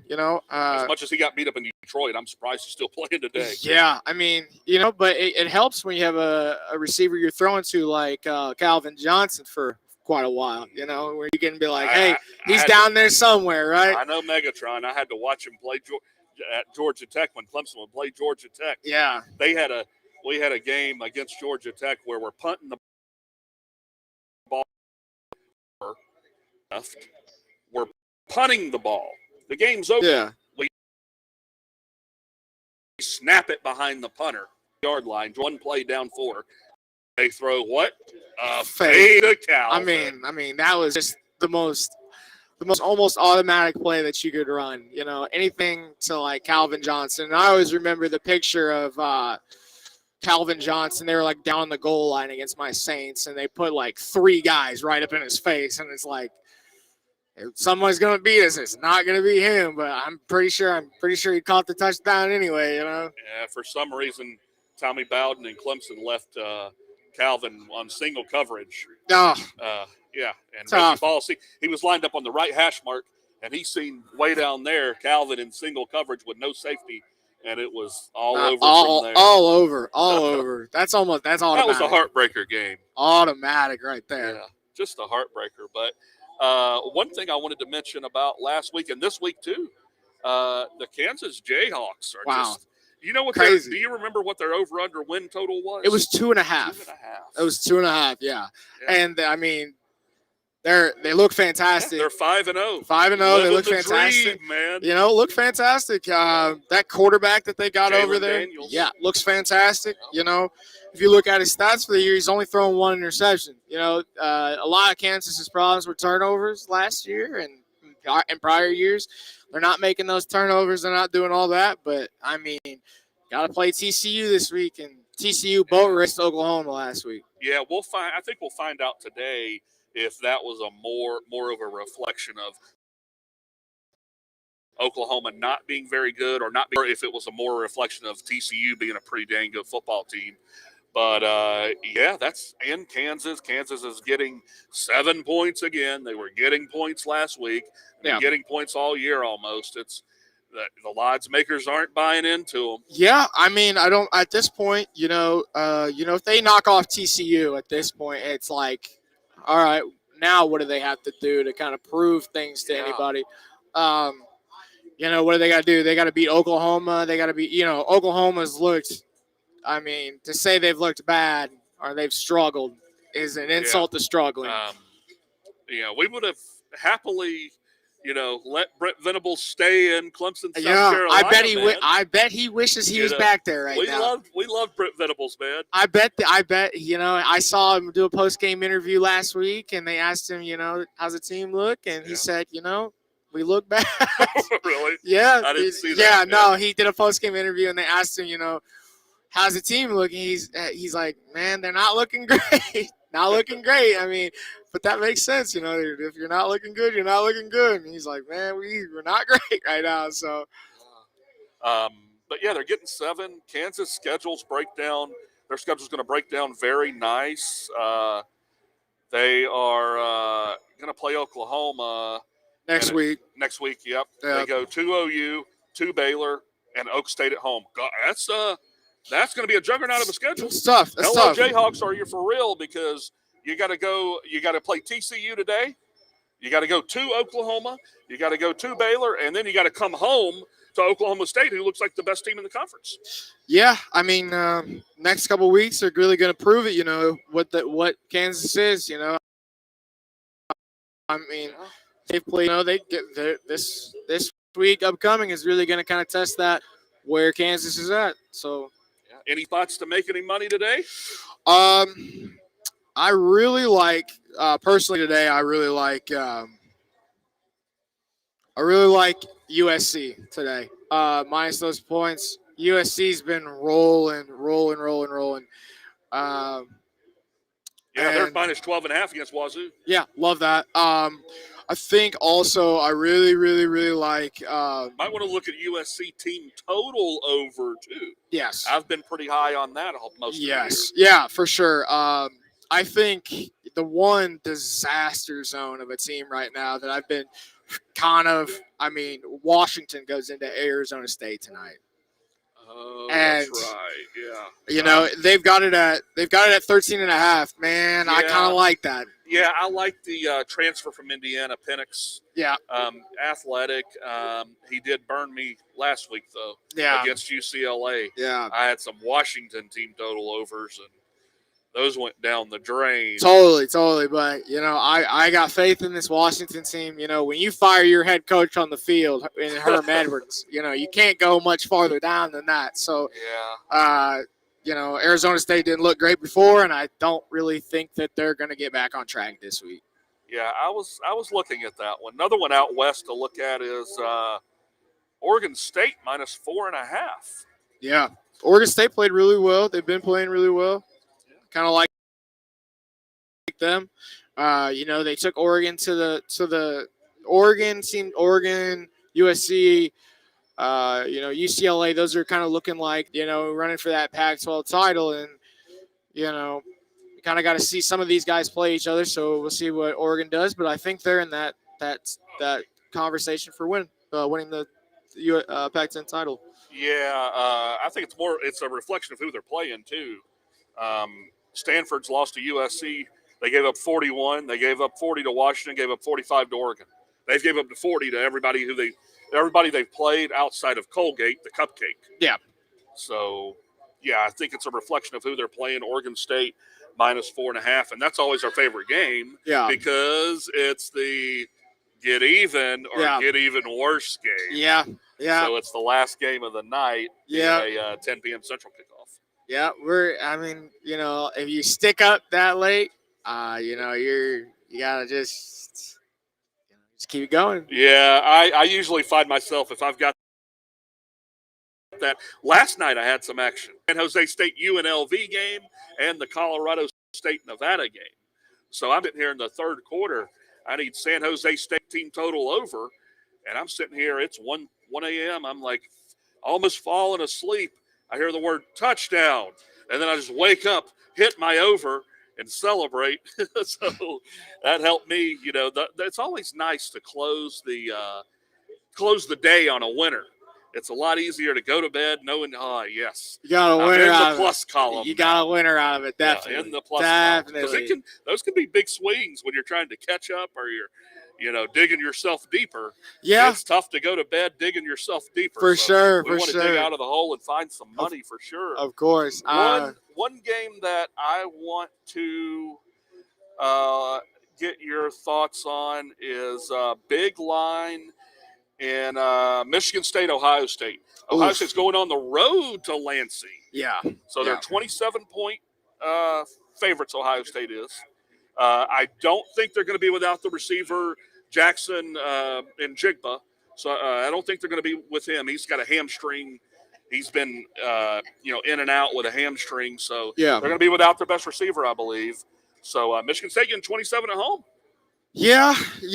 I mean, Ohio State's deep at receiver. I mean, they're going to be deep at receiver, and they've shown that if they got to grind out a game, they'll run the ball. So, you know, that Michigan State minus 27, that's not That's not unreasonable. Or plus 27 for Michigan State. That's not unreasonable. I think that would be a good bet. If Michigan State can kind of hang in there at home, they can make things ugly. They can run the ball, keep it kind of close. That could be a game that would be big line in Lansing. Michigan State plus 27 with the Buckeyes. So thanks for joining us, Nate. It's always fun to get here at DraftKings at Casino Queen. They're piling in now, folks, but we got to take a break, and we'll be back soon. Yep. Thanks for having me. Yeah. Yeah. Okay. Welcome back, everyone. We're here live at DraftKings at Casino Queen. Here, man, this place is unbelievable. I got a chance to go inside the sports book while you guys were on. Man, Nate, love having him on, representative from DraftKings at Casino Queen. Hopefully we'll have him back soon. We've got our last half hour is saved for you, my man. We're going to get your picks so we can get in action today. But before we do, I want to talk about this 18-year-old French prospect, Victor. Let's see if I say this name right. Wembanyama. Yeah, he's 7'5", and you said he's getting compared to Kevin Durant. Yeah, he moves and he's as agile and quick as the like a Giannis and Durant and those guys. And he's the commissioner of the NBA has already warned teams, you better not start tanking for him because they know what's coming up. Teams are going to start salivating over this kid. He's Richard Jefferson, a guy that played in the NBA, played at the University of Arizona. Richard Jefferson said that on a interview that if this kid was in LeBron James's draft class, that this kid would be drafted ahead of LeBron James. That's amazing. Wow. Yeah, it's pretty exciting. Yeah. 7'5". That's pretty tall. I mean, when you're that high, high in vision of the rim, I just can't imagine. I mean, I'm short. I mean, I'm not short, but I'm 5'10", and I just can't imagine what it's like. Yeah, I've been following the kid since 2020. So been following for a couple of years now, but now's the time, like this upcoming draft. So he's going to be probably 19 headed into the draft. Yeah, is that right? He'll be 19 next year when he's drafted, and he's going to flip the NBA upside on its head. I mean, yeah. Who do you think's going to be in line? Well, they do the draw. Do they do the draw for? How do they do their draft in the NBA? They do it a little different. Right? Yeah, like a lottery system. The draft lottery. Yeah, so I like that. So you can't really tank. I mean, the worse record you have, the more lottery balls you get. They draw it out of the balls, So the worse record you have, the more chance you have to get that number one pick. Right. So, and typically, if you have the worst record in the league, you're going to get one or two at worst, typically. Well, let's talk about the draft process. It's a little different almost anywhere, right, on each sport. But there's no perfect system, right? So how do you is there a way to come up with something, a way to not get teams to tank, right?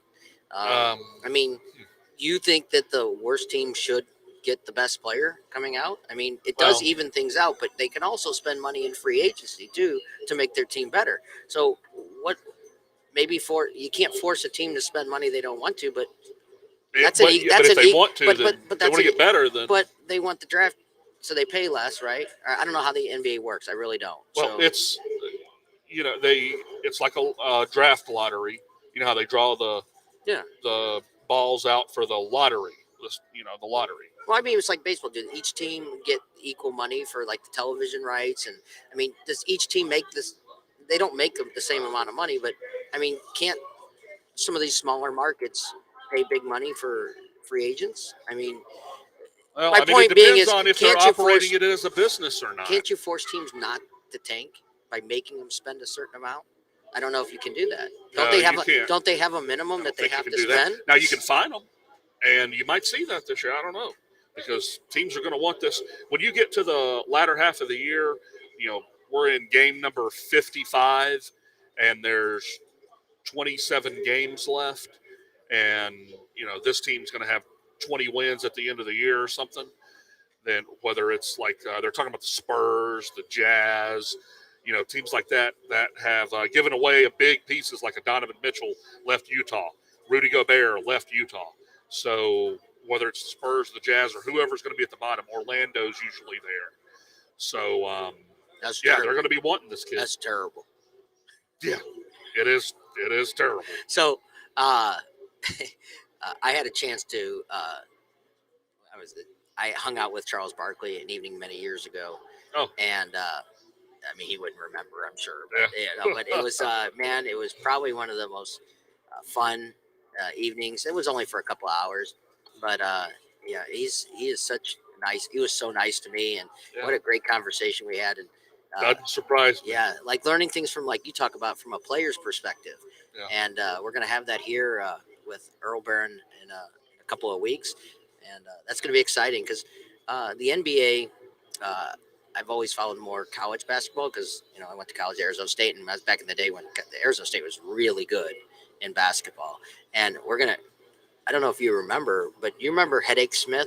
Oh, yeah. Yeah, you remember that story? Early 90s, 93, 94. There is an actual There's a Netflix documentary. And I'm in. About that scandal. I know I've talked about this. I'm in that documentary somewhere in the college rushing the floor. I can't find me, but it's really bad video back then. Who else is trying? That's a great documentary on Headache Smith.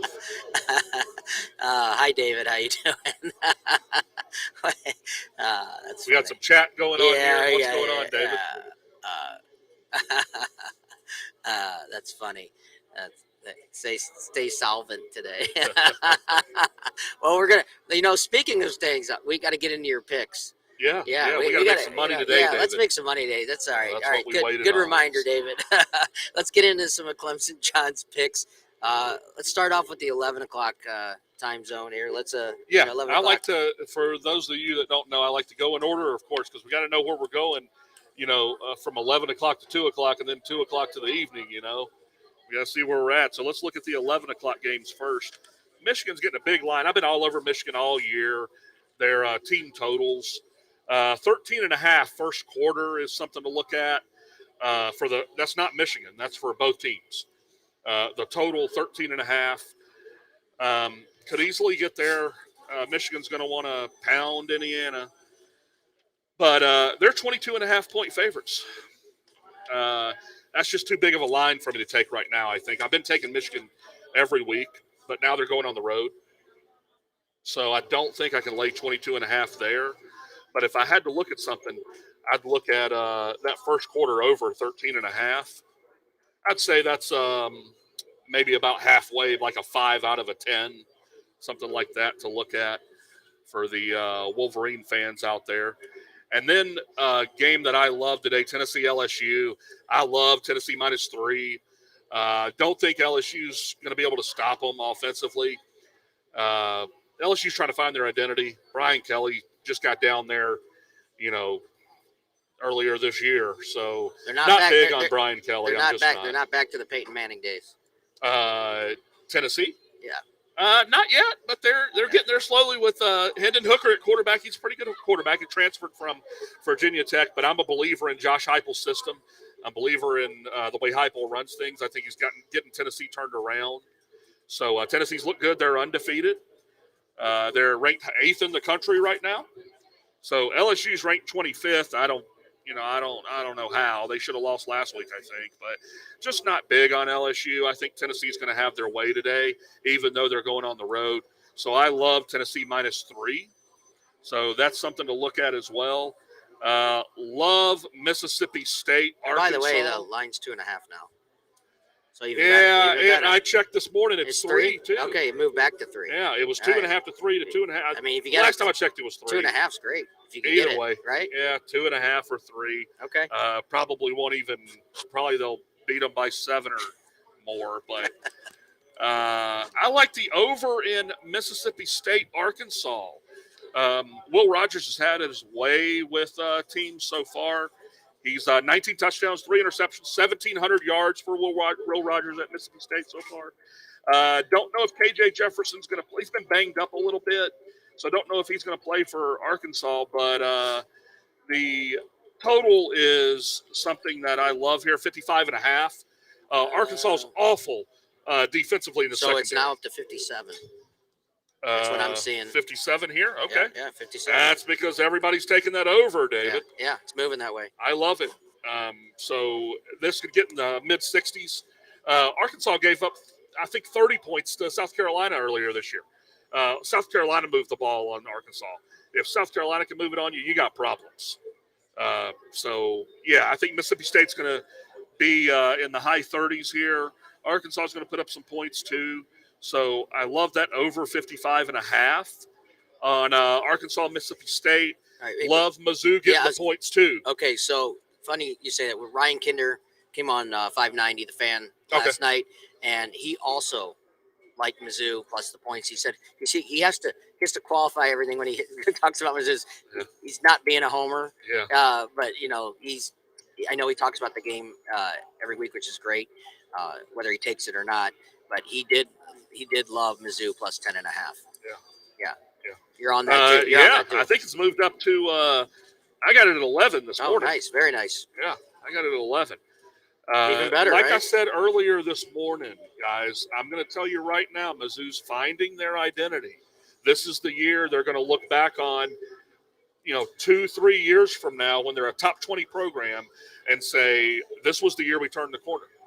So I like Mizzou plus 11. Florida's a mess, guys. Florida almost lost to South Florida.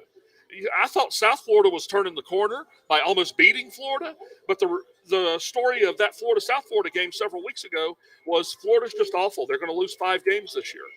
So it wouldn't surprise me if Mizzou wins this game, but I love Mizzou plus 11 here too. Florida's got a lot of problems, identity problems on offense. They're trying to find out who they are. So one of the things when it comes to somebody like me, when you trust the process, you're the expert in college football. Ryan is one of my experts in college football, right? So when you guys both really like a game, that's when it's going to be. I bet talk about units. We haven't really talked about that much, but my units go up when both you guys really like something. So this is going to be one of the bigger plays of the day for me. And he's got a couple more picks. Let's try to get these real quick. He's got 2 more. Texas minus 8. Yeah, I know that's late. Is that later? I don't want to go out of your. That should be an 11 a.m. Yeah, I don't want to go out of your. It's down in the Cotton Yeah, Bowl. no, it is. It's 11 a.m. That's usually always the OU Texas game. Ryan likes Texas minus 8. That's always down in the Cotton Bowl. Yep, always 11 a.m. kick. Okay. The State Fair or whatever they call it, But there's no reason to think that Texas is going to have their way with Oklahoma. Oklahoma looked awful last week against TCU. They don't know if Gabriel's going to play the starter for Oklahoma. You might could look that up in the next few minutes before the game kicks off. But regardless, if Gabriel plays for Oklahoma, it doesn't matter. Texas is going to have their way with Oklahoma. Texas minus 8. I'd like it at Texas minus 3 or 4. What I would do with that is I would buy it down and parlay it. I do like Texas minus 4 and minus 200. Throw it in some parlays. All right, another 11 o'clock game that Ryan liked, and I know that you touted this game. It's great that you guys, when you agree, is Kansas plus 6.5. Yep. Yeah, Kansas TCU. Kansas getting points again. They're anywhere from 6.5 to 7. The $300 million. Yeah, Kansas they're upgrading Jayhawks. Their football facility, spending $300 million. That blows my mind. So 5-0 start's going to open up the bank account at $300 million for the Kansas Jayhawks. They're going to get some football facilities in there. Aaron, I want to talk about this. So they are getting 6.5 points, but the money line. Let's look at that real quick. The money line is plus 220. I don't know. What you could do there is make a bigger bet with Kansas plus 7. Yeah. And then a smaller money line bet like Ryan did last week with the Georgia-Mizzou game. What I like is now that it's gone to 7, as of right now, the line is 7. So now and if it's not at 7 at your book, buy the hook, folks. Yeah, buy the hook. But you don't have to here. Come down to DraftKings Casino Queen. You're getting 7 as of we speak right now. And that's huge. That is huge. It's absolutely monstrous. So you both are on the Kansas bandwagon. Also Mizzou plus 11. I think that's it. We'll get to Ryan's NFL picks before we finish the show today. But let's go. What do we got? Next game, 11 a.m. We got Louisville minus 1 at Virginia. Virginia is just kind of a mess. They got a first-year coach in Tony Elliott. He was my Clemson Tigers offensive coordinator. He left to go coach Virginia, so they're trying to find out who they are. And first-year coach and all of that. So Louisville -1 is a great line here. The only reason it's -1 is because they're on the road at Virginia. It'd be like -5 if it was at Louisville, probably. That's usually going to be your home field advantage is 3.5 points or so. Okay. So Louisville -1. I love that one. Malik Cunningham, Louisville's quarterback, should make some plays. He's an athletic quarterback. I don't think Virginia's going to be able to stop him. I think that's going to be it for an 11 a.m. game. So, yeah, just to kind of recap here, we got Tennessee -2.5 to 3. We got Kansas +7. We got the over Arkansas, Mississippi State at 55.5. It's gone up to 57 this morning, though. And we got Mizzou plus the points and Louisville -1. So before we get into any more picks, one of the things that I like to do in football is teasers have kind of with being able to move the line that you didn't used to really be able to do. But teasers has kind of faded out a little bit, and I want to go back to tease the games a little bit. I kind of like it's an even money proposition, maybe -110, -120, depending where you get it. But here I have to check exactly. But it's a 14, 12-point teaser, and a tie is a loss when you use a 12-point team teaser. You lose one game or you tie one game, you lose the whole bet. So make sure if you're doing a 12-point teaser, either buy the hook. I don't know if you can do it. I don't know or use games with a half-point lines, because if you tie, if you push, you lose the bet. But you get to move the line 12 points, but you got to pick 4 teams to get even money. Yeah. Yeah, and so instead of just a regular teaser, what I like to do is pick the games points. I like here at DraftKings, and then you can move the line to whatever you want on that particular game. So teasers have kind of gone a little bit. They're not being used as much because now you can move the line. There's so many, prop bets and ways to move the line on your own that you can parlay and move the line yourself. But I do like those 12-point moving the line 12, especially in the NFL. I like being, look, it's still hard, but moving the line 12 points, I don't know. I've had some good success with those 12-point teasers in the NFL. Yeah. I don't know about college. I'm gonna have to try it and see. But I don't use a line that's an even, or if it goes up to 7, you are a 6.5. That's okay if it went up in your favor. Right. If it goes in your favor, the half point, and at 19, now it's 19 because you were willing to take it at 18.5 as a winner, right? So at 19. I like trying to get that half on a 7 or a 10 or a 14. No, I totally get it. Yeah, that's usually where games end. All right, let's go. What do we got? Looking into the 2:30 games, they think, I don't know, the odds makers think that the Georgia Bulldogs are still capable of beating people by 29 points. I don't know how they think that, David. They struggle against Kent State. Mizzou had them beat, and Mizzou let them off the hook. Auburn's playing Auburn's playing Georgia. They're going to Athens. Auburn's getting 28 points right now, it looks like. So, I don't see how Georgia's going to beat them by 28. So we talked about this last night on 590 The Fan, and one of the things is just I'm not going to say an outsider looking in. I'm very knowledgeable when it comes to the gambling aspect of anything, right? But the information of the sport itself is, your knowledge. But just from a gambling aspect, I mean, Mizzou lost to Auburn in a messy game, terrible game, but they lost by 3 points, right? And Mizzou handled that 29.5, right? Easily. And just from a competition aspect, I mean, you're going to give a team that beat the team that just covered. You following me, right? Mm-hmm. Yeah, in the betting world, they call that transient properties. Yeah. So does it transfer over to this, to that? Now, does it play out in the real world? I don't know if it can. But it makes sense to me. I know it makes sense to you, but from looking at the team perspective, I think this doesn't have much to say about Auburn. It has more to say about Georgia's inability offensively to score like they may have been able to last year, especially with losing running backs to the graduating in the draft. And they lost a lot of skill position wide receiver. About the only thing they got is a stud tight end and Stetson Bennett. I'm not high on Stetson Bennett. I know you never have been. Yeah, never have been. So I think they win in spite of Stetson Bennett, not because of him.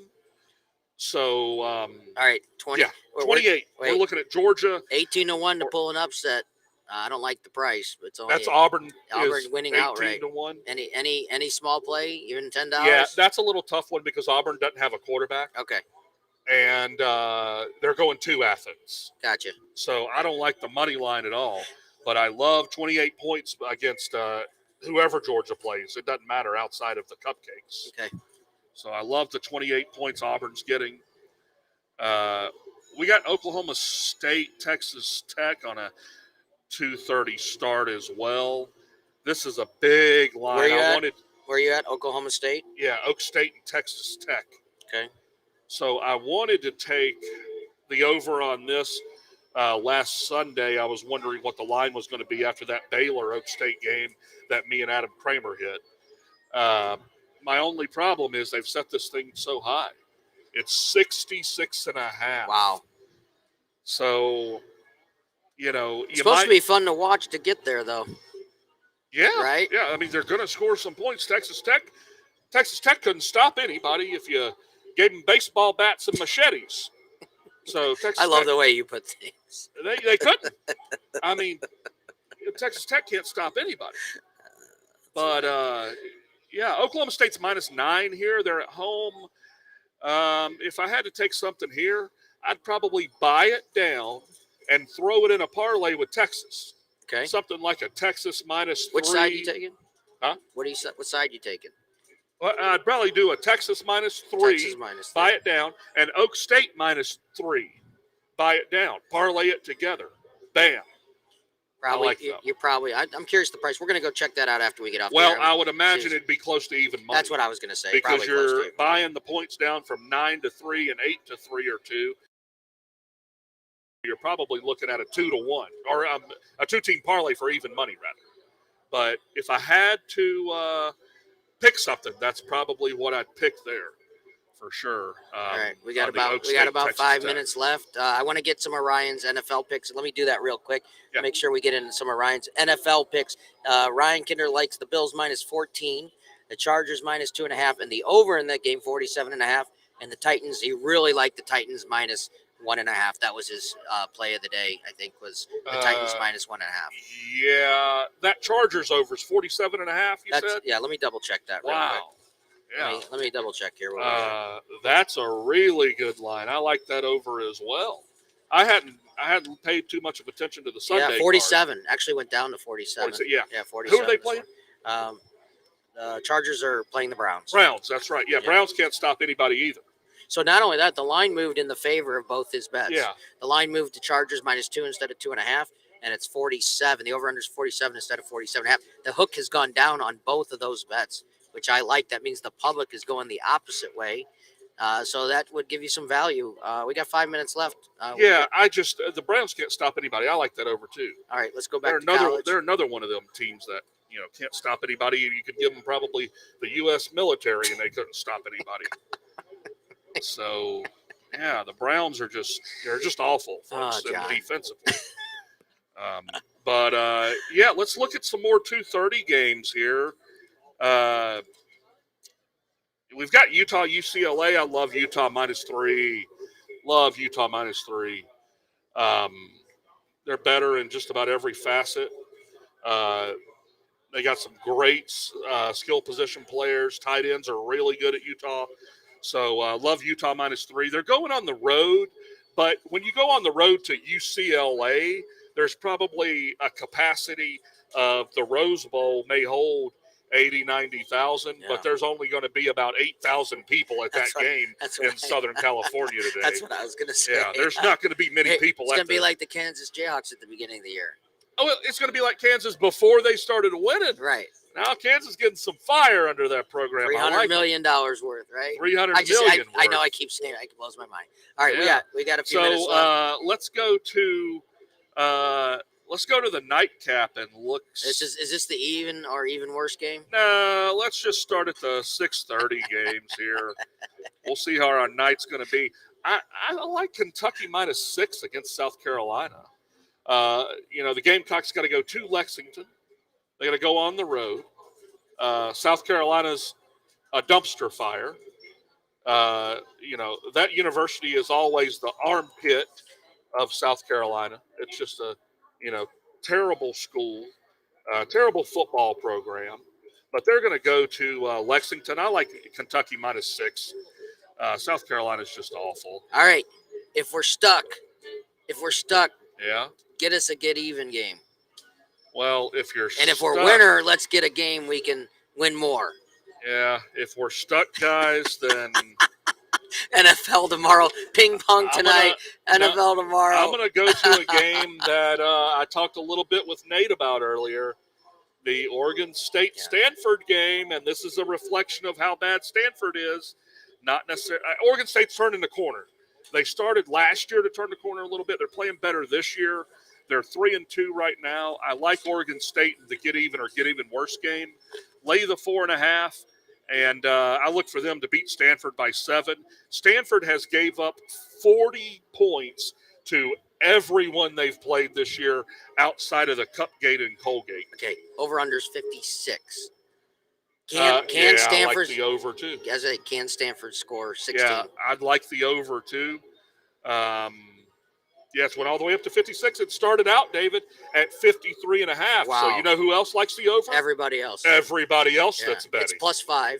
Stanford's getting 5. So Oregon State is -5. Yeah. Yeah. So it's moved to 5 from 4.5 to 5. Yep. So everybody else likes Oregon State and everybody else likes the over. So, yeah, they're on the same wavelength as me. I like Oregon State because Stanford just gives up points to everybody. So I think Oregon State's going to score 30-something. Stanford might be able to get 3 touchdowns. Might. All right. That's it. Listen, we got 2 minutes left. I want to mention in the near future, we don't have a date planned, but we did the national championship, basketball national championship from Wiggler's Bar and Grill in Edwardsville. And I want to talk about that place a little bit. We're going to be back there shortly on I believe a Thursday evening. We don't have an exact date and time, but we'll let all of you know when that's going to be. And it's going to be a big party, and we're going to do a pregame show live from Wiggler's Bar and Grill in Edwardsville. This place is, the food is amazing. The atmosphere is amazing. It's so much fun. How much fun did we have on that national championship game? The atmosphere was fun, but even better, the food was incredible. Food was incredible. Yeah. Yeah. They had not expensive. Oh, yeah. Just great prices. A great prices. Great value, great food, great atmosphere. Yeah. They've got a separate area for like the to watch the games and then the bar area. So it's a nice place. They had a loaded baked potato soup. I hope they have that when I go there. I'll be getting that for sure. I tell you what, I think we've tried between us all. You guys haven't met since we've done this stream. Oh, you have. The very first one was Noah Van Bree. Noah's great. Noah's great. He's going to be hopefully joining us soon for college basketball. College basketball started around the corner, David. Yeah. So can't wait to have Noah back. I know Ryan and some of the regs are going to be back starting next week. Hopefully Britt Williams will be back with us and talk some baseball. And she talks everything. She's so knowledgeable. Anyway, we are live here every Saturday morning from 9 to 11 Central Time here at DraftKings at Casino Queen. Every Friday evening on 590 The Fan from 6 to 7 p.m. I want to thank Clemson John. Thank you so much, man. So much fun. Nate Johnson, representative from DraftKings here at Casino Queen. Russell Sides for putting all of this together. Until next week, thanks for watching. Yeah, thanks, guys. Go Tigers.